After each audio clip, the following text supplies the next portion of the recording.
Praise the Lord, isang mapagpalang gabi po sa ating lahat mga kapatid. Alam niyo po, napakaganda po ng topic simula kaninang umaga. And syempre, lalo pong gumaganda yon habang lumalalim ang dilim. Amen po ba? Kasi po, ang ating pag-uusapan po ay walang iba kundi yung paghuhubog po sa atin o tinatawag po na hinubog sa kadiliman. Amen. Kaya nga habang dumidilim, mas lalong gumaganda ang usapan. Amen. But before that, sabi po nito, before our topic, our theme for this month of July is unveiling the truth. Sabi nyo nga po, unveiling the truth o yung paglalahad ng katotohanan. Amen. Di ba napaka-exciting na kapag yung katotohanan ng ating pag-uusapan? Naunawaan po ba? Kasi marami po sa atin na akala natin tama na yung ginagawa natin, pero sa paningin ng ating Panginoong Diyos, meron pa palang mas tama. At yun po yung pag-aaralan natin sa gabing ito, dun po sa kwento ng buhay ni Joseph o ni Jose. Amen? And syempre, bibigyan po natin ito ng kulay dun sa pattern po mula sa Genesis chapter 1. Excited na po ba kayo? Amen. Ang pag-aaralan po natin is all about pangakong katotohanan. Kanina po kasi mula umaga hanggang tanghali po, English version. So ngayon po tatagalugin natin. Amen. Handa na po ba kayo? Pangakong katotohanan, hinubog sa kadiliman. Kaya maganda ngayon, gabi na, kaya talagang mahuhubog natin to ng todo. Ang kwento ni Jose po ay kinuha po natin yung pattern dun sa Genesis chapter 1. Gaya po ng paglikha na dumaan sa mga yugto ng kadiliman, ganoon din ang pagbuo ng ating kapalaran. Si Jose ay naglakbay mula pangako hanggang katuparan. Naunawaan po? Meaning to say, sabi rito, na sumasalamin sa proseso ng Diyos sa Genesis chapter 1. Ang apat na balabal po ni Jose ay sumisimbolo sa apat na antas ng paghubog ng Diyos. Sabi nyo nga po, paghubog. Paghubog. Ang buhay po ni Jose ay hindi kwento ng instant na tagumpay, brothers and sisters, kundi isang proseso ng hinog o hinubog sa panahon. Amen? Bawat yugto po ay sinasamahan ng Diyos si Jose at bawat balabal na kanyang suot ay may dalang kanya-kanyang mensahe. At yun po yung pag-aaralan natin, yung bawat mensahe doon sa bawat balabal na kanyang isinusuot. Naunawaan po ba? Meron po tayong apat na balabal na pag-uusapan at ang una po rito, yung balabal ng pangako. Ito po yung binigay ng Ama o simbolo ng pabor at pangitain. Sinong ama po nagbigay? Yung ama po ni Jose na si Jacob. Amen. And yung second po, yung balabal ng alipin. Habang tila nawawala ang pangako, naroon ang paghubog. Diba? And then yung number 3 po, balabal ng bilanggo. Sa dilim umusbong ang kaloob, sabi po doon. Grabe, no? Mamaya po, makikita natin kung paano po ba yan. Balabal ng tadhana, yung pang-apat. Ito po yung katuparan ng lahat ng panaginip ni Joseph. In Genesis chapter 1 verse 2, sabi po, ang mundo ay walang hugis at walang laman, at binalot ng dilim ang kalaliman, ngunit ang Espiritu ng Diyos ay gumagalaw sa ibabaw ng tubig. Brothers and sisters, wala pa pong hulma ang mundo, puno pa ng kadiliman, pero ang Espiritu ng Diyos nandun na po. Amen? Nandun na ang Espiritu ng Diyos, gumagalaw sa ibabaw ng tubig. Bago pa dumating ang liwanag, naroon na ang Espiritu ng Diyos. Ibig sabihin, kahit wala ka pang nakikitang pagbabago, ang Diyos ay gumagawa na sa dilim. Amen. Alam niyo po, na-topic na natin to eh. Kung naalala niyo po yung topic natin na God is working behind the scene. Naunawaan niyo po?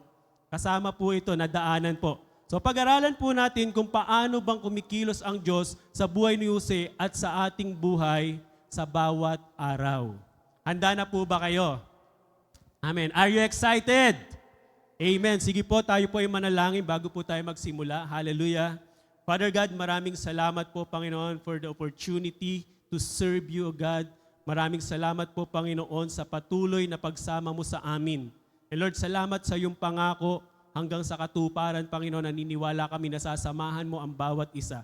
I pray, Lord, to empower your message through your humble servant, O God.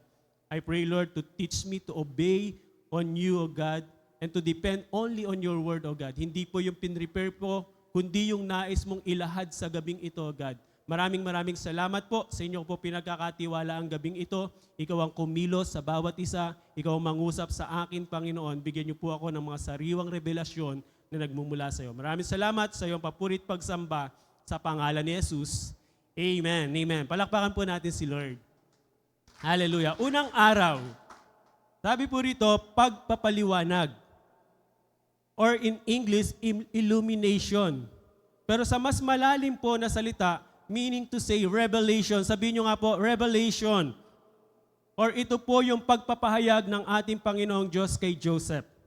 Unang araw, pangako na walang katiyakan. Grabe, no? Marami na ba kayong na-receive na pangako na feeling nyo walang katiyakan? Di ba? Pero kailangan mong umasa kasi may nangako. Amen. Sabi po rito, bago pa dumating ang liwanag, in Genesis chapter 37 verse 3, sabing ganon, mas mahal ni Jacob si Jose kaysa sa kanyang ibang mga anak, dahil matanda na siya nang isilang si Jose. Ginawa ni Jacob si Jose ng isang magandang balabal, kaya nakita ng mga kapatid niya na mas mahal siya ng kanilang ama, kaya kinapuotan nila siya at hindi siya kayang batiin ng maayos. Alam niyo po, dito pa lang sa simula pa lang po, kitang-kita na yung pagseselos ng mga kapatid ni Jose sa kanya. Imagine, dahil si Jose po ay anak sa katandaan ni Jacob, siya po yung talagang pinakamamahal niya. Iginawa niya siya ito ng isang makulay na balabal na sumisimbolo sa pagmamahal. Sumisimbolo sa pagmamahal ni Jacob. Amen po ba? Sa verse 5, sabi rito, minsan nanalangin o nanaginip si Jose at nang ikwento niya ito sa kanyang mga kapatid, lalo nila siyang kinapuotan.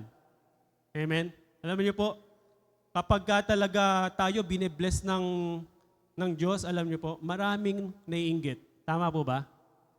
Sabi nga, ang puno na mabunga, palaging binabato. Kaya nga, kapag tayo nagbubunga, lagi tayong binabato eh. Di ba? Sabi rito, binigyan ng Diyos si Jose ng panaginip na nagbigay sa kanya ng liwanag ng pangako. I'm sorry. In Genesis chapter 1 verse 3, pagkatapos ay sinabi ng Diyos, magkaroon ng liwanag. At nagkaroon nga ng liwanag. Di ba? Sa araw po ng unang araw na yon, may liwanag na pero wala pang araw. Wala pang buwan, wala pang mga bituin. Ganito rin po ang salita ng Diyos. Ito'y liwanag sa gitna ng kawalang katiyakan. Amen. Imagine, di ba? Ang sabi ng Diyos, magkaroon ng liwanag. Pero wala pa po yung nagbibigay ng liwanag. Walang araw, walang buwan, walang bituin. Meaning to say, walang physical na liwanag na nakikita. Amen. And sabi po rito, pero dahil alam mong ang Diyos ang nagbigay ng pangako, kailangan mo lang panampalatayaan. Amen po ba? Nananampalataya po ba tayo na si Jesus ay anak ng Diyos? Amen. In Hebreo chapter 11 verse 1, ang pananampalataya ay katiyakan sa mga bagay na inaasahan at kasiguruhan sa mga bagay na hindi nakikita. Kaya nga mahalaga yung pananampalataya natin. Narinig mo na. Hindi mo na kailangan pang makita. Panampalatayaan mo lang. Dahil kung alam mo ang Diyos ang nagbigay sa iyo ng salita na yon o ng pangako na yon, ang kailangan mo lang gawin is manampalataya. Amen? Sundin kung ano ang prosesong gagawin ng ating Panginoong Diyos. Amen. Halimbawa po ng isang tao na nasa madilim na kwarto. For example, ikaw nasa madilim kang kwarto, tapos nagsindi ka ng posporo. Hindi ba nagkakaroon naman talaga ng glimpse, nagkakaroon naman ng liwanag? Pero hindi ibig sabihin na liliwanagan yung buong kwarto. Amen. Ngunit sa bawat hahakbangan mo, ito po ay nagbibigay ng liwanag. Amen. Ano ibig sabihin? Meron nang ipinakikita ang Diyos, pero ang gusto kasi natin, makita natin yung kabuuan. Unti-unti lang, sabihin mo ka sa tabi mo. Hallelujah. Unti-unti lang mga kapatid, hindi po instant ang tagumpay. Gusto kasi natin, kapag ibinigay yung promise, amen, ay binigay yung pangako, nandun agad yung kasagutan. Amen? Sa totoo lang, yun po yung ugali nating mga Kristiyano.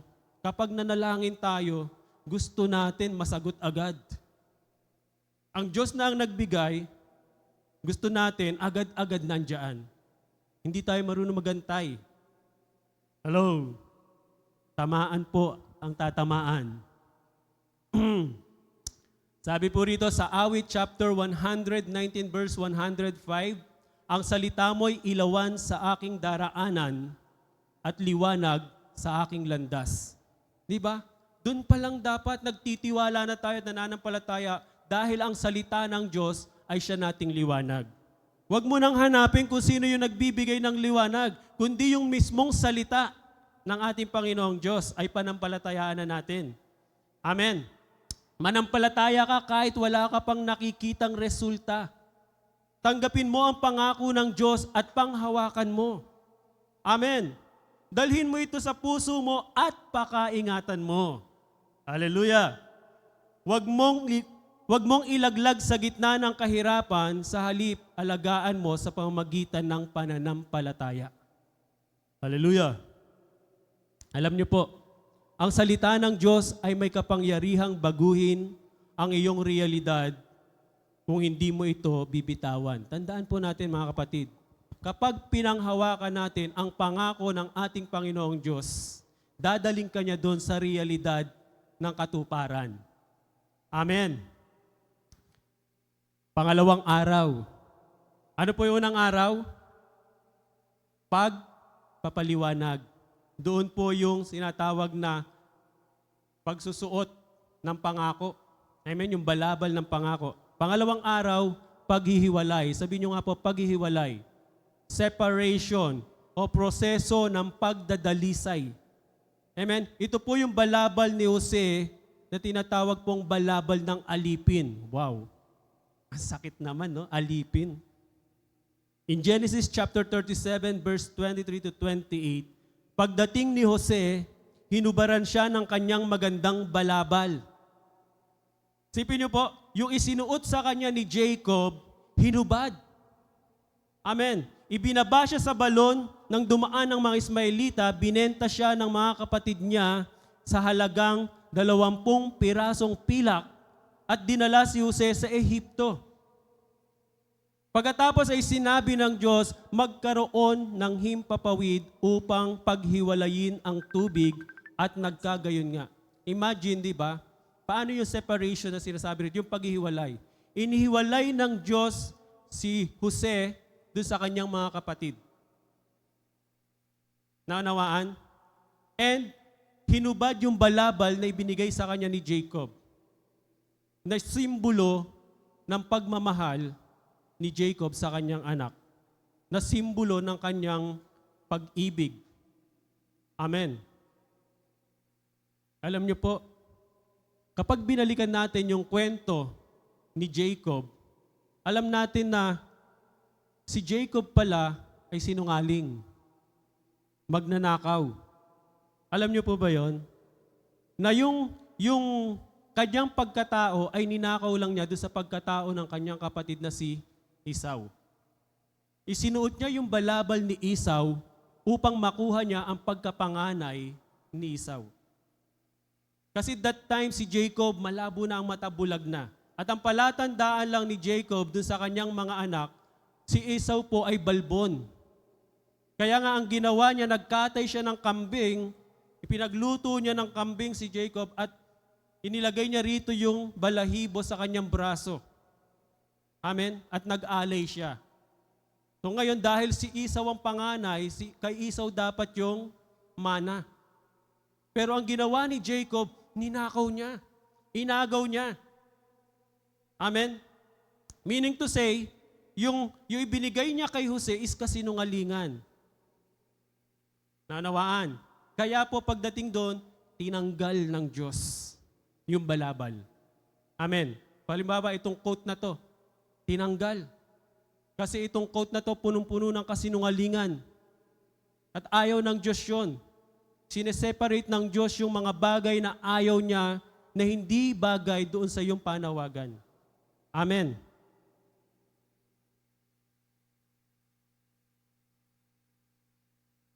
Dito po sinisimulan ng Diyos ang pag-aalis ng mga bagay na hindi makakatulong sa iyong layunin. Inaalis ng Diyos ang mga tao sa buhay mo, kagaya ng pag-aalis ng Diyos kay Jose doon sa kanyang pamilya. Dahil alam niyang galit sa kanya yung pamilya, inalis siya ng Diyos. Pero may plano ang Diyos. Amen? Inaalis ng Diyos yung mga pangit na ugali natin. Inaalis ng Diyos yung mga maling kaisipan na maaaring maging sagabal sa katuparan ng pangako ng ating Panginoong Diyos sa atin. Are you with me, brothers and sisters? Tinatapyasan. Hello? Separation, sabihin niyo po. Tandaan po natin, brothers and sisters, ang paghihiwalay ay hindi parusa. Amen? Kundi paghahanda. May prosesong ginawa ang Diyos sa buhay mo at sa buhay ko. Tinatanggal ng Diyos ang mga bagay na hindi bagay at hindi akma sa iyong pagkatawag. Amen po ba? Ibig sabihin, kasama ni Jose ang Diyos saan man siya magpunta. Brothers and sisters, naniniwala po ba kayo na kasama mo ang Diyos kahit saan ka pumunta? Amen. Hallelujah. Sabi po rito sa John 15:2, wala po dyan yun sa slide, ang sangang namumunga ay pinuputulan upang lalo pang mamunga. Kaya nga kung meron tayong mga leader, kung meron tayong mga leader na akala nyo masama ang ugali, na inilalantad ng Diyos, mga kapatid, it's normal. Tinatapyas ng Lord yan, tinatanggal ng Lord yan para mas lalo pong maging kagamit-gamit sa harapan ng ating Panginoon. Amen? Inaalis yung mga pangit na ugali. Inaalis yung mga hindi bagay sa kanyang gawain. Naunawaan po? Yun po yung sinasabing sanga na pinuputol. Amen po ba? Katulad po ng isang hardinero na nagugupit po ng halaman. Tinatanggal niya po yung mga sanga. Hindi niya ito sinisira, brothers and sisters, kundi pinalalakas niya ito para mas lalong lumago. Amen. Nakakita na po kayo ng hardinero na nagtitrim ng halaman. Tinatanggal niya yung mga matataas. Meaning to say, yung may mga pride. Tinatapyas ng Lord para maging pantay-pantay uli. Dahil ang gusto ng Diyos, maging pantay-pantay tayo sa kanyang harapan. Amen. Ayaw ng Diyos na tayo ay nagmamataas. Hallelujah. Brothers and sisters, ipagkatiwala natin sa Diyos ang mga tinanggal niya sa iyong buhay. Ang bawas ng Diyos ay daan tungo sa kanyang pagdadagdag sa buhay ng bawat isa sa atin. Amen. Alam niyo po, napakaganda ng message. Hindi porke binawasan ka, hindi ka mahal ng Diyos. Kasi ang gusto ng Diyos, dagdagan ka pa kaya ka binabawasan. Tinatanggal yung pangit at dinadagdagan ng mabubuti. Amen po ba? Nung wala tayo sa pamilya ng church na to, ang kaibigan natin sa labas, di ba? Kakaunti lang din. Pero nung dinala ka ng Diyos sa gawaing ito, napakarami mo ng kaibigan at nagkaroon ka pa ng pamilya. Amen po ba? Dinadagdagan. Amen. In Genesis chapter 39, sabi pong ganon, kasama ni Jose ang Panginoon kaya siya'y naging matagumpay sa bahay ng kanyang amo na si Potiphar. Ngunit sa kabila ng kanyang katapatan, alam niyo po, naging matapat si Joseph eh. Sa lahat ng kanyang ginagawang paglilingkod, natuwa sa kanya si Potiphar. Alam niyo po ba yun na wala siyang ginawa na hindi natuwa si Potiphar? Kasi nga sinasamahan siya ng Diyos. Ngunit po sa kabila ng kanyang katapatan, dumating pa rin ang matinding pagsubok at tukso sa buhay ni Jose sa pamamagitan ng asawa ni Potiphar. Ano po yung ginawa? Pinipilit siya ng asawa ni Potiphar na sumiping sa kanya, ngunit tinakbuhan niya. Alam niyo po, gwapo si Joseph eh. Diba? Nagustuhan siya ng asawa ni Potiphar. Ang sabi sa kanya, sumiping ka sa akin. Pero alam ni Jose na hindi tama. 2 beses po siyang inaakit, tinutokso, tinakbuhan niya. Amen. Brothers and sisters, meron pong message dito ang Lord. Pagdating po doon sa mga pagsubok, ito po yung dapat nating hinaharap. Nilalabanan kasama ang Diyos. Amen. Pero pagdating po sa tukso, alam nyo na po na hindi natin kayang labanan ng tukso, kaya ang kailangan po natin gawin ay takbuhan natin. Hello? Bakit? Kasi mahina yung laman natin. Hello? Gusto nung laman natin puro sarap. Kaya nga ang ginawa ni Joseph, dahil alam niyang hindi niya kayang labanan yon, pag na-corner siya, tumakbo siya. Alam niyo po kung bakit? Hindi dahil ayaw niyang madungisan ang kanyang pangalan, kundi ayaw niyang madungisan ang pangalan ng ating Panginoon. Amen po ba? Grabe, no? Iba yung isip, iba yung puso ni Jose. Hindi dahil sa yung marumihan siya, kundi dahil ayaw niyang marumihan yung pangalan ng Panginoon na sumasama sa kanya. Hello? Ang sabi po rito sa Santiago, verse 1, chapter 1, verse 2, magalak kayo kapag kayo'y dumaranas ng iba't ibang pagsubok. Dahil alam ninyo na sa pamamagitan nito, nahuhubog ang inyong pagtitiis, at kapag lubos na nahubog ang pagtitiis, kayo'y magiging ganap at walang kakulangan. Bakit po tumalon ako dito? Alam niyo po, that time kasi, kahit na tinakbuhan ni Joseph yung asawa ni Potiphar, dahil sinungaling si Potiphar, nakulong pa rin siya. At nung nakulong si Joseph, wala siyang question kay Lord. Hindi niya sinabing, wala akong kasalanan, bakit ka pumayag na ako ay makulong? Wala siyang sinabing ganun. Amen? Kundi tinanggap lang niya. Ginawa lang niya talaga, sumunod lang siya. Naunawaan po. Ang sabi po rito sa 2 Timothy, kung ang sino man ay magpapadalisay sa sarili, siya ay magiging kasangkapan na kapakipakinabang sa Panginoon na nakalaan sa bawat mabuting gawain. Alam niyo po, ang nakakatuwa kay Jose, habang nandoon siya sa gitna ng kulungan, alam niyo po, patuloy pa rin siyang naglilingkod sa Lord. Sa papaanong paraan? Nagkaroon po ng panaginip ang 2 kasama niyang bilanggo. Yung tagapag-asikaso ng inumin at ng pagkain ng paraon. Amen? At dumating yung time na ininterpret niya. Amen. Sabi po rito, piliin natin ang kadalisayan. Amen. Hindi ka pinaparusahan, kundi pinapanday ka ng ating Panginoon. Sabi niyo nga po, pinapanday. Nakakita na po ba kayo na nagpapanday? Yung pinupukpok, idinadarang sa baga, sa apoy, para maging matalim, para maging matalas, para maging kagamit-gamit sa mga bagay na nais mong gamitan nun. Nanawaan po. Hindi ka pinabayaan, kundi pinaghahanda ka lang ng Panginoon. Amen. At alam niyo po, napakaganda ng ginawa ni Joseph o ni Jose. Sa gitna ng kulungan, doon niya nakita na kailangan pala talaga siya doon. Diba? Kasi alam niyang sinasamahan siya ng Diyos. At yung mga nanaginip na yon, na-interpret niya. Nasabi niya kung ano ang kahulugan ng kanilang mga panaginip. Amen. At doon sa pangatlong araw, sabi po doon paghubog. Sabi niyo nga po paghubog. or formation.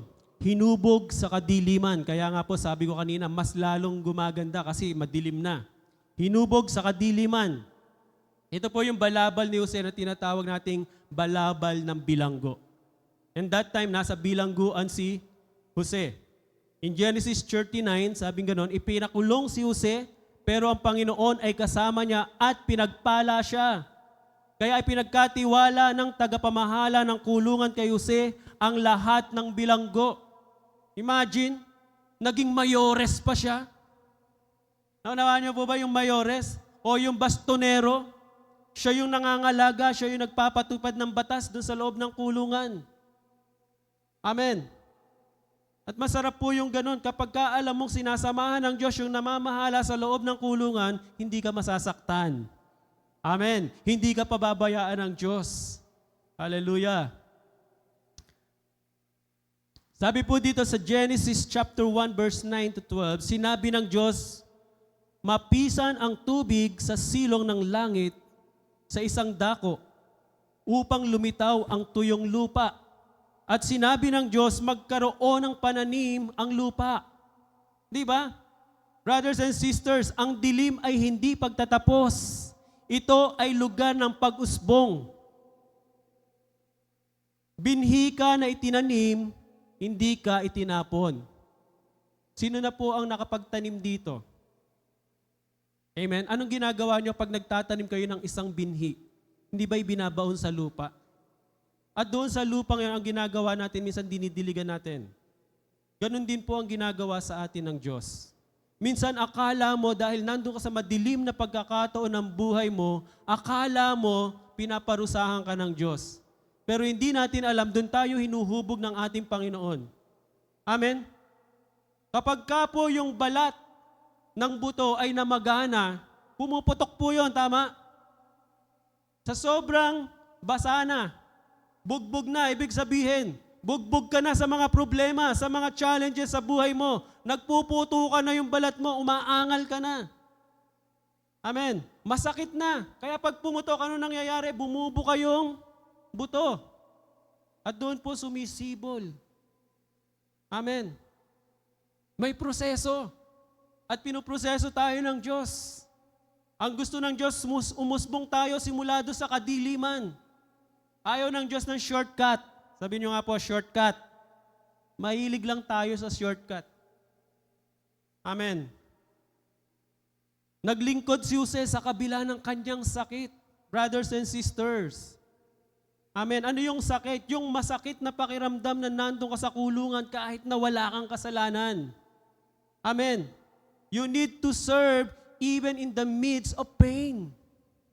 Amen. Pero madalas pag nakaramdam tayo ng sakit, tumitigil na tayo. Mga kapatid, kung nakaramdam ka ng sakit at nawalan ka na ng takot sa Panginoon dahil piling mo pinabayaan ka, wag naman sanang mawala yung reverence mo sa Lord. Naunawaan? Kung nawala na yung takot mo sa Lord, wag naman sanang mawala yung pananampalataya mo. Hello? Minsan kapag nawala na yung takot mo, nawala na rin yung pananampalataya mo. Kaya ang ginagawa mo, sa halip na lumapit ka kay Lord dahil piling mo napabayaan ka, mas lalo ka pang gumawa ng pagkakamali. Di ba? Bakit? Kasi may grace naman eh. Nandiyan naman yung biyaya ng Diyos. So inabuso na natin. Hello?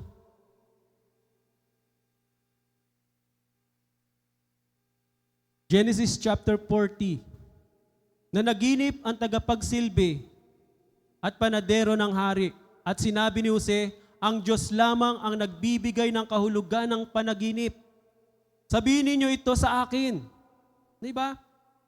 Alam na alam ni Jose na ang Diyos lamang ang nagbibigay ng kahulugan ng panaginip, hindi siya. Kasangkapan lang siya. Sabi mo sa katabi mo, kasangkapan ka lang din ng Panginoon. Hello? Lahat tayo kasangkapan lang ng Panginoon. Na kapag tayo marunong sumunod, magpadalisay, magpahubog sa Panginoon, tayo po ay kakasangkapanin niya doon sa kanyang dakilang layunin sa buhay natin. Amen po ba?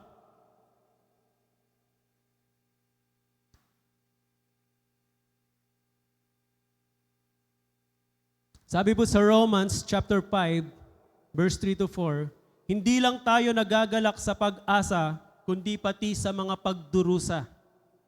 Dahil alam nating ang pagdurusa ay nagpapalago ng pagtitiis. At ang pagtitiis ay nagpapalago ng ugali. At ang ugali ay nagpapalalim ng pag-asa. Amen. Huwag mong isipin na ang pagsubok ay tanda ng pag-abandona. Hello? Hindi po tayo naabandona ng Diyos. Sa halip, ito ay ebidensya ng kanyang aktibong paghubog sa atin. Amen? Kapag ikaw ay dumaranas ng hirap, alalahanin po natin ang Diyos ay may layunin para sa atin. Hello? Minsan negative akala natin negative. Di ba? Kasi dumadanas tayo ng matinding hirap. Pero dapat doon sa matinding hirap na yon, doon natin tinitingnan yung layunin ng Diyos sa buhay natin. Dahil hindi ka pwedeng maging kagamit-gamit sa harapan ng ating Panginoong Diyos kung merong pangit sa kalooban natin. Amen. Hindi niya sinasayang ang iyong mga luha. Huwag kang mawala ng pag-asa. Ang pagtatapos ng proseso ay kalwalhatian. Amen. Kaya nga, kung ikaw nando ka sa pangako, gusto mo agad tumalon doon sa iyong destiny, o tinatawag na katuparan, wala pong ganun. Alam niyo po kung bakit? Kasi matututo tayong magmalaki. Matututo tayong magyabang. Sasabihin natin, ay ba't ako hindi ako dumaan sa maraming hirap, kinaya ko. Naunawaan? Hindi ko naranasan yung makulong, hindi ko naranasan yung tapyasan. Pero nandun agad ako sa katuparan. Di ba? Sino yon? Puro ako na yon, puro ako. Hindi na naitaas yung pangalan ng Diyos sa buhay natin. Amen. Isaiah 45, verse 3. Sabi po rito, ibibigay ko sa iyo ang mga kayamanang nakatago sa dilim, ang mga lihim na yaman. Di ba? Kaya nga kapag nandun ka sa kadiliman, huwag kang malungkot. Hello? Kasi nandun yung yaman sa kadiliman. Yung mga lihim na yaman ng Diyos habang ikaw ay hinuhubog, doon po uusbong. Kagaya ng binhi na itinanim sa kadiliman o sa ilalim ng lupa, nung siya po ay nag-matured na o nahinog na, kusa na siyang lumabas. Amen. Umusbong, tumubo. At ganun ang nais ng Diyos sa atin. Isaiah 60 verse 22, ang pinakamaliit na lipi ninyo ay dadaming mainam. At ang munting bansa ay magiging makapangyarihan.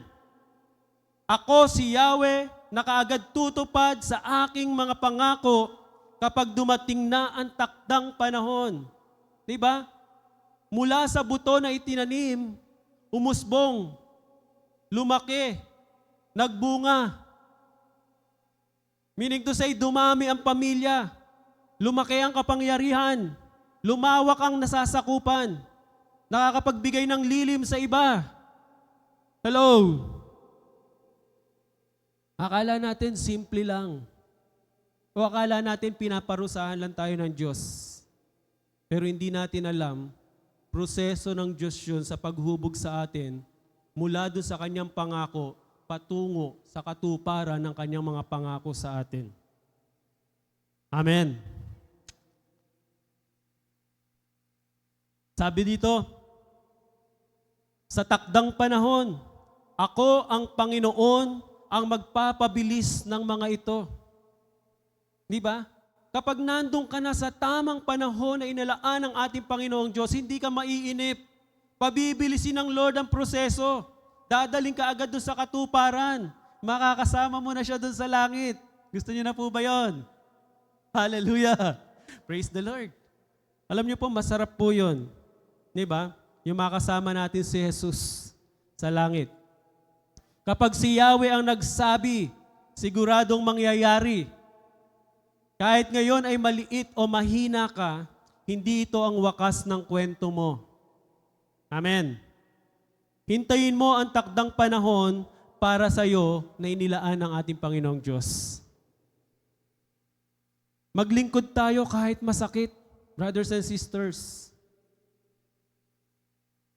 Mas piliin natin na maglingkod kaysa magmukmok sa bahay kapag nakakaramdam tayo ng piling mo, iniwanan ka na ng Diyos.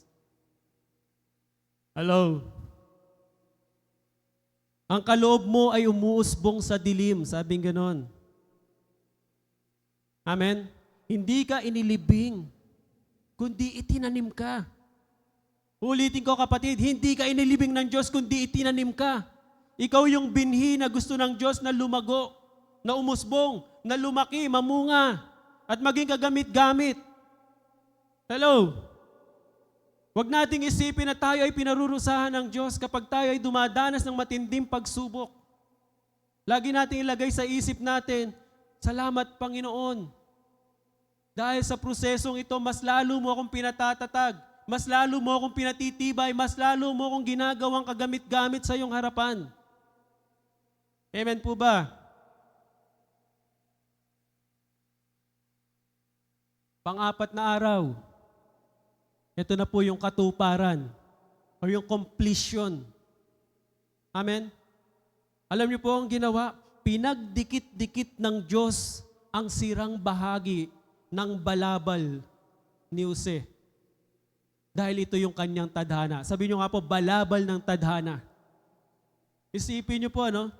Simula sa pagsusuot, hinubad, pinalitan ng balabal ng alipin, balabal ng bilanggo, at ngayon, di ba, papalitan ng balabal ng tadhana. Yung destiny na tinatawag. In Genesis chapter 41, sinabi ni Paraon kay Jose, walang sino man sa buong Ehipto ang mas karapat-dapat kaysa sa iyo. Ikaw ang magiging tagapamahala ng buong lupain. Ipinasuot sa kanya ang damit ng hari. Wow! Grabe, no? At isinakay sa karuwaheng pangalawa sa hari. Meaning to say, pangalawa na siya doon sa makapangyarihan. Mas nadaig pa niya si Potiphar. Hello? Imagine, halimbawa ako yung hari, hinubad ko yung aking robe, hinubad ko yung aking balabal at ipinasuot ko sa kanya. Meaning to say, ang lahat ng kapangyarihan at kapamahalaan ipinagkatiwala kay Jose. Kung ano yung nakita nating mga tinapyas ng Diyos noon, pero yun yung naging daan upang dagdagan siya ng dagdagan ng Diyos. Amen. Whew. Praise the Lord. Ang sabi po rito, ikaw ang magiging tagapamahala ng buong lupain. Di ba? Lahat ng lupain ng buong Ehipto ipinamahala kay Joseph. In Genesis chapter 41, doon po niya sinabi yun. Kapag po ang Diyos ang nagtatalaga, may kasamang karangalan at kapangyarihan na hindi kayang sirain ng tao. Amen po ba? Tandaan po natin mga kapatid, kapag ang Diyos ang nagtalaga sa iyo, kahit sino pang tao yan, hindi ka kayang sirain. Bakit? Kasi mananatiling yung isip mo, yung puso mo, walang iba kundi doon sa Panginoon. Hindi mo pakikinggan yung mga taong naninira sa iyo. Hindi mo pakikinggan yung mga nasa paligid mo na gumagawa ng mga alingas-ngas. Amen. Nakapokus ka lang doon sa layunin ng Diyos sa buhay mo. Amen. In Genesis chapter 1 verse 14, sabing ganon, pagkatapos ay sinabi ng Diyos, magkaroon nga ng mga ilaw sa langit para makilala ang araw, makilala ang gabi, ang panahon, ang araw at taon. Ginawa ng Diyos ang araw, buwan at mga bituin sa ika-4 na araw. Amen? Ang araw, buwan at mga bituin ay hindi nilikha para sambahin. Di ba? Kundi para maglingkod bilang palatandaan. Saan? Sa pagkakaiba ng araw at gabi. Di ba? Sa palagay niyo po ba pag sumikat ang araw, tayo po ba ang naglilingkod? Hindi. Ang araw ang naglilingkod sa atin at naglilingkod sa Diyos para tayo ay bigyan ng liwanag. Amen? Upang sa pagtukoy ng panahon, sa pagtukoy ng bawat araw na lumilipas sa atin at sa pagtukoy ng bawat taon. Kaya nga tayo nakakabilang, di ba? Bukas, araw na naman. Lilipas na naman ang isang araw, isang buwan, isang taon. Amen. So sila yung naglilingkod sa atin para paglingkuran tayo, hindi tayo maligaw. Naunawaan. At naglilingkod din siya sa Panginoon. Isipin mo, kung yung araw naglilingkod sa Diyos, how much more tayo na may buhay, may hininga, na binigyan ng Diyos ng hininga, na dapat mas naglilingkod tayo sa Kanya. Amen. Palatandaan ang pagbibigay liwanag sa lupa. Dahil kung puno ng kadiliman, sa palagay niyo po, magiging maayos kaya ang lakad natin. Kaya nga ang araw, siya rin ang naglilingkod sa tao at naglilingkod sa Diyos. Ang ibang religion, ang pinaglilingkuran nila yung araw. Kasi yun yung sinasabi nilang sun. Iba yung sun dun sa anak ng Diyos na sun, kesa dun sa sun na araw. Amen. Kaya nga mapalad tayo kasi binigyan tayo ng kaalaman at kaunawaan ng Panginoon upang maunawaan natin kung ano yung tunay na sun na dapat nating paglingkuran. Yung sun na si Jesus na nagbigay ng liwanag sa atin, hindi yung araw na nilikha ng Diyos para magbigay ng liwanag sa lupa. Amen po ba? Ipinakita nito na ang Diyos ay Diyos ng kaayusan at layunin. Hindi basta-basta lang niya inilikha ang mga bagay na ito. Bawat isa po ay may takdang gamit at panahon. Amen. Kapag lumubog yung araw, sisikat ang buwan, kasabay ng mga bituin na nagbibigay ng liwanag sa dilim. Brothers and sisters, ang bawat isa sa atin po ay binigyan ng liwanag ng ating Panginoong Diyos. Meaning to say, liwanag, ito po yung pangako ng Panginoon sa atin. Kung ang ating mga mahal sa buhay po, mga kapatid, ay hindi pa po nakakatanggap ng liwanag sa Panginoon, ito po yung tamang panahon na tayo po ay maging kagamit-gamit sa ating pamilya upang tayo po ay magliwanag sa kanila. Bahagian po natin sila ng liwanag na ipinagkaloob sa atin ng Diyos. Amen? Yung pangako ng Diyos. Pangako ng Diyos na kaligtasan sa atin. Amen.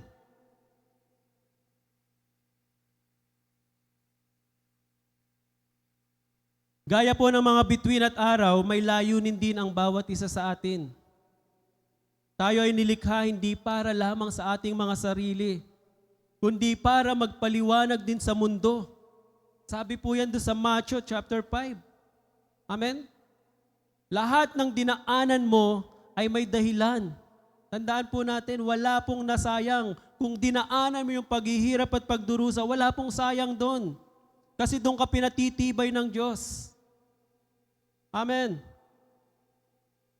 Doon po tayo hinuhubog. Doon tayo hinuhulma para makarating tayo doon sa ating tadhana.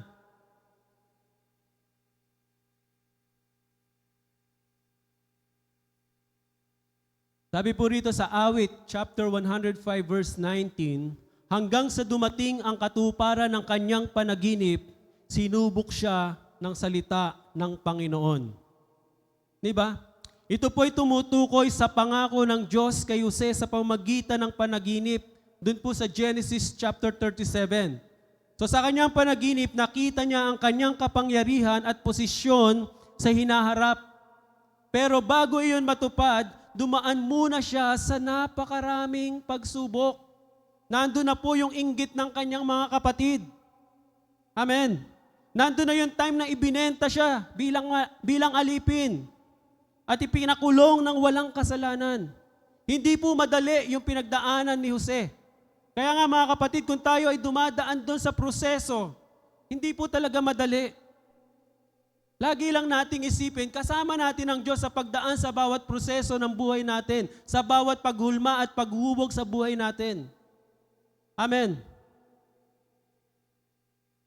Ipinakita rito na ang mga pangako ng Diyos ay mga paghihintay at pagpapanday bago dumating ang katuparan. Sabihin nyo nga po, paghihintay at pagpapanday.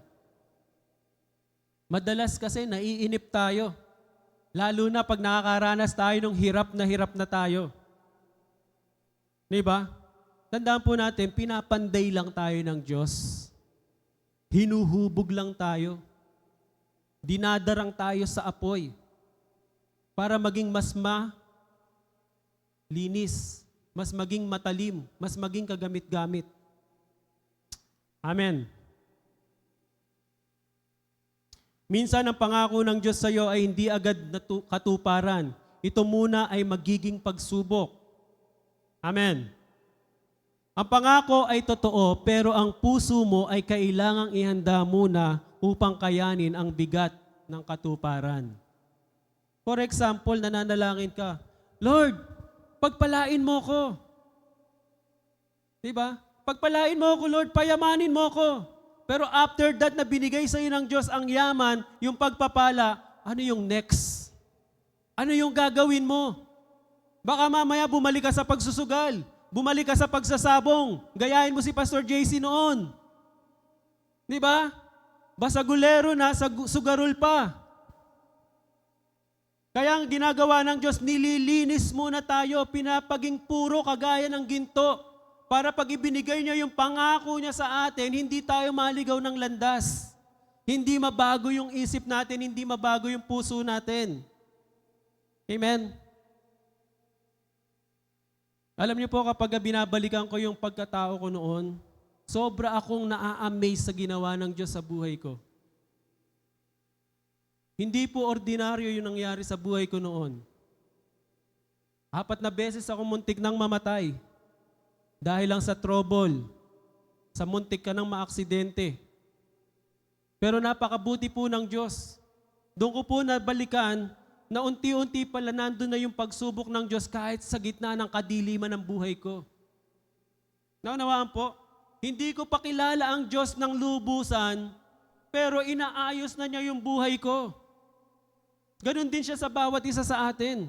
Nung wala pa tayo rito, hindi natin alam, kumikilos na pala ang Diyos sa buhay natin para itama yung buhay natin. Amen. Mabuti po ang Diyos. Lahat ng kanyang pangako, sigurado pong may katuparan. Basta magtiwala lang tayo sa Kanya. Amen po ba? Sabi po rito, huwag mong sukuan ang salita. Meaning to say, salita yung pangako ng ating Panginoong Diyos. Huwag mong sukuan, brothers and sisters. Ang Diyos ang magdudugtong ng lahat. Dudugtungan niya ang lahat ng pangangailangan mo. Dudugtungan niya yung hininga mo hanggang sa matupad yung pangako niya. Dudugtungan niya lahat ng ginagawa natin ng kabutihan. Amen. Dumadaan ka man sa apoy pero bibigyan ka ng Diyos ng kalakasan upang malagpasan mo yon. Amen. Huwag mong sukuan ang salita, brothers and sisters. Ang Diyos ang magdudugtong ng lahat sa atin. Mula sa balabal, sa pangako, patungo sa balabal ng katuparan, ang Diyos ang may akda ng lahat sa buhay natin, brothers and sisters. Hallelujah. Praise the Lord. Sabi niyo nga po, praise the Lord. Napakabuti ng Diyos. Paalala po sa atin na hindi basta ibinibigay ng Diyos ang katuparan ng kanyang salita. Hindi po basta-basta. Amen. Yun nga ang mga mangkukulam eh. Nawaan? Kahit sa pelikula mapanood mo, hindi basta-basta kung kani-kanino ibinibigay yung kanyang kapangyarihan. Namimili siya ng pagbibigyan niya yung magiging matapat doon sa ginagawa niya. Ganon din po ang ating Panginoong Diyos. Amen. Gusto ng Diyos maging matapat muna tayo sa Kanya bago niya ibigay yung pangako niya sa atin. Hello? Amen po ba? Sinusubok muna niya ito upang maging karapat-dapat sa kanyang layunin. Kaya kung ikaw man ay dumadaan sa matinding pagsubok, huwag mong iwan ang pangako. Bakit? Dahil kung nasaan ang pagsubok, brothers and sisters, naroon din ang tinatarget na katuparan ng Diyos sa buhay mo. Hello? Kung walang pagsubok, anong titingnan ng Diyos sa atin? Maraming matuwid, pero sa totoo lang, nagmamatuwid lang. Dahil wala naman totoong relasyon sa Diyos. Feeling nila tama yung ginagawa nila, pero hindi nila alam yung totoong tama na gusto ng Diyos sa buhay nila. Naunawaan po? Ganon din po ako noon.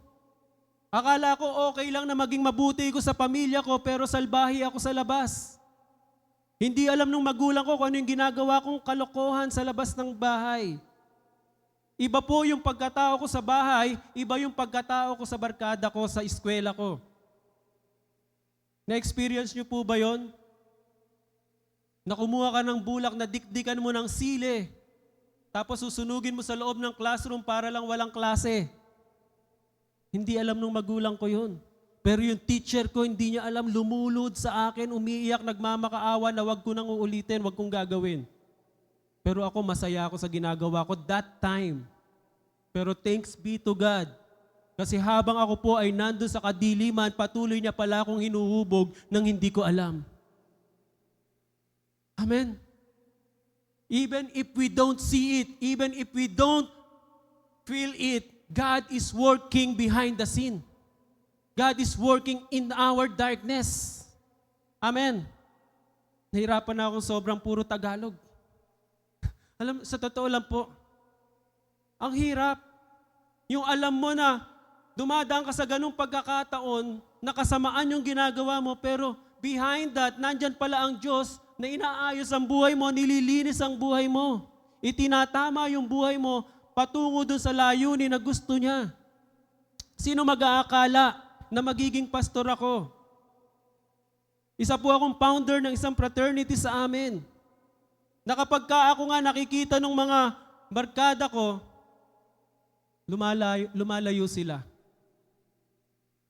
Kasi feeling nila, babahagian ko sila ng salita ng Diyos. And yun naman talaga yung gusto ko.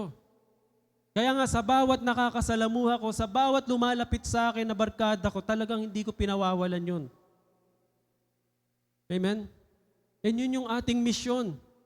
Kung hindi man matutupad agad-agad ang misyon mo sa sarili mo, dapat matupad yung misyon ng Diyos sa kapwa mo. Amen.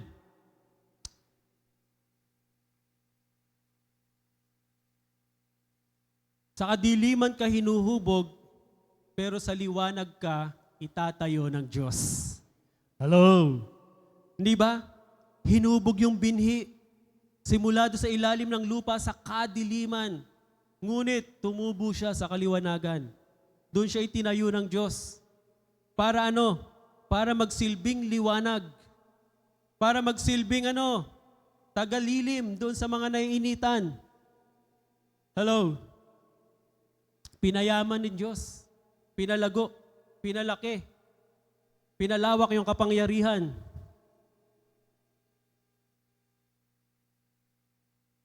Tandaan po natin ito, mga kapatid. Hindi ka pinapatay ng kadiliman, doon ka hinuhubog ng Diyos. Amen.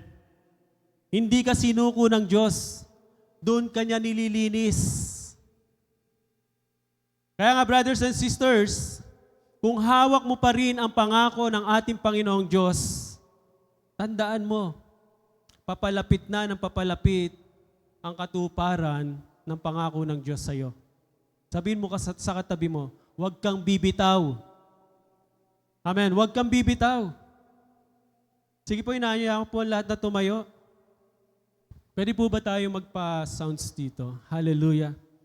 Alam niyo po, mga kapatid, simula doon sa unang balabal hanggang doon sa pang-apat na balabal, hindi natin namamalayan na doon pala sa pangalawa at pangatlo, nandun pala yung totoong paglilinis, nandun yung totoong paghubog, nandun yung totoong pagtatama sa atin ng Panginoon. Dahil kung hindi natin dadaanan yung balabal ng number 2 o yung pangalawang araw, kung di mo dadaanan yung pangatlong araw, hindi ka pwedeng makarating sa pang-apat na araw. Parang baitang ng hagdan. Nagsisimula ka sa baba. Amen? Pangalawa, pangatlo, pang-apat, hanggang makarating ka dun sa taas ng katagumpayan na pangako ng ating Panginoong Diyos. Amen po ba? Hindi ko alam kung nasaan bahagi na kayo ng araw. o kung anong coat na o balabal ang suot-suot natin. Maaaring ang iba sa atin ay nandun pa lang sa unang araw. Maaaring yung iba sa atin nandun pa lang sa pangalawang araw. Maaaring yung iba sa atin nandun pa lang sa pangatlong araw. Doon sa pagpo-form, sa paghuhubog. Alam niyo po, ito yung masakit. Ito yung masarap. Dahil kung alam mo na ang Diyos ang naghuhubog sa iyo, dapat nagpapasalamat ka. Amen. Bilang isang Kristiyano, bilang isang mananampalataya ng ating Panginoong Diyos, tandaan po natin mga kapatid, ang paghuhubog ng Diyos ay hindi po dahilan para tayo ay sumuko. Ang pagtatama ng Diyos ay hindi dahilan para magalit tayo sa Kanya. Amen? Ang pagtutuwid sa atin ng Diyos ay hindi dahilan para tayo po ay lumiko ng daan. Amen. Ginagawa lahat ito ng Diyos upang matupad ang Kanyang pangako sa iyo. Amen? At magtapos din ang katuparan ng pangako sa iyo. Amen? Hindi po ito nagsimula sa iyo, brothers and sisters, hindi nagsimula sa akin. Nagsimula ang pangako sa ating Panginoong Diyos at ang gusto ng Diyos magtapos ang Kanyang pangako sa buhay mo. Dahil ang nais ng ating Panginoong Diyos, lahat tayo makarating doon sa tadhana na inilaan niya para sa atin. Amen. Ganun po tayo kamahal ng Diyos. Hindi porke nasasaktan ka ngayon, hindi ka mahal ng Diyos. Hindi porke nakakaranas ka ng napakaraming pagsubok, hindi ka mahal ng Diyos. Tandaan po natin mga kapatid, mas minamahal ka ng Diyos kapag ikaw ay umiiyak at dumudulog ka sa Kanya sa tuwing dumaranas tayo ng kahirapan. Sa tuwing dumaranas tayo ng kaguluhan sa buhay natin, sa lahat ng mga trials and challenges sa buhay natin, kapag hinaharap natin, nakasama natin ng Diyos, tuwang-tuwa po siya. Dahil gusto ng Diyos na tulungan tayo. Ayaw ng Diyos na umasa tayo sa sarili natin. Ang gusto ng Diyos, dumidepende tayo lagi sa Kanya. Dahil siya lang ang may kakayahang magbigay ng katuparan sa lahat ng mga pangakong iyon. Are you with me, brothers and sisters? Mahal na mahal po tayo ng ating Panginoon. Serve even in the midst of pain. Alam niyo po, sobra kong hinahangaan, hindi ko po inuidolo, sobra ko pong hinahangaan yung ating Tatay Dennis. Alam niyo po kung bakit? Even in the midst of pain, he will serve the Lord. Nandun siya sa UK that time. Nung naka-receive siya ng tawag na si Nanay Seni daw po ay inatake. Sa halip na siya ay mabalisa, ang ginawa niya, nanalangin siya, Lord, ano yung gusto mong gawin ko? Uuwi ba ako o magpapatuloy ako rito? Sagot sa kanya ng Lord, stay. Stay. Kasi merong ipinagagawa ang Diyos sa kanya doon. At pag-uwi ni Tatay Dennis, alam niyo po, hindi naman siya agad pumirmi sa bahay, hindi siya nagpirmi doon sa kanyang nanay. Nagpatuloy siya sa paglilingkod, pumunta ng Mindanao. Nagpatuloy sa paglilingkod sa gitna ng napakatinding pagsubok sa kanyang buhay. Amen. Kagaya ni Joseph, na sa kabila nung nawala, piling niya nawala na yung pagmamahal sa kanya ng kanyang mga kapatid, nagpatuloy siya dahil alam niya kung ano ang pangako ng Diyos sa kanya. And Jesus did also. Hanggang doon sa pagkapako ng ating Panginoong Yesus sa krus ng Kalbaryo, siya po ay naglilingkod sa kanyang Ama na nasa langit upang matupad lamang po yung kanyang misyon. Amen. Upang tayo po ay magkaroon ng kaligtasan, magkaroon ng kasiguraduhan na tayo ay hindi mapahamak. Naglingkod siya sa atin. Naglingkod siya doon sa kasama niya sa krus na nakapako. Mamamatay na lang siya that time. Brothers and sisters, pero tayo minsan, kumalam lang ang ating tiyan, hindi na tayo makapagsimba. I want to challenge you, brothers and sisters. Huwag mong ipagpalit ang Sunday worship mo kay Lord dahil lang sa activities, dahil lang sa birthday mo, dahil lang sa meron kang naka-escape.